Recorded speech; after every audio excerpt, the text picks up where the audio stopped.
म्हणजे तुम्ही महिला गट करा. महिला गट काय कसं करायचं भाऊ? बाई तुम्ही 7-8 जणींनी एकत्र यायचं. यायचं, तुमचं खातं बँकेशी जोडायचं.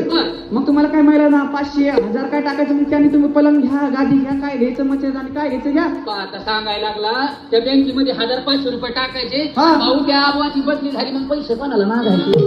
अरे मी म्हणलं तर रागा नाही येतो बाईला. अगं बाई त्या माणसाची जरी बदली झाली ना तर तुझ्याकडे 5 बुक असतं. अहो ते एका बुकाची 5 बुक होतो. अगं बाई त्याच्यावर तुझा फोटो असतो ना. फोटो काढा बरं 7-8. होय होय फोटो काढले की थोडं होत नाही. अगं बाई त्या फोटोमुळे तुझे पैसे पुढे जात नाही. त्या माणसाची बदली जरी झाली तर तुझे पैसे तसेच राहतात. हो आणि मग त्याच्यानं काय घेऊ मी? तू पलंग घे, गादी घे, मच्छरदाणी घे, काय घ्यायचं सोफा सेट घे, काय घ्यायचं घे. हो तुम्ही म्हणले म्हणून ध्यानात आलं. काय? परवा दिवशी गेलो तर आम्ही त्या जाधव साहेबाच्या घरी. त्यांचा हात पंक्चर झाला होता. ते गाडी पंक्चर झाली असेल, मी हात पंक्चर झाला. सायकल पंक्चर झाली असेल ना? नाही हो ते असं पांढरं शिपीत लटकी लावून आपल्या गळ्यात लोणलं लटकी लावून अगं बाई त्याला फ्रॅक्चर असे म्हणतात. तसं काय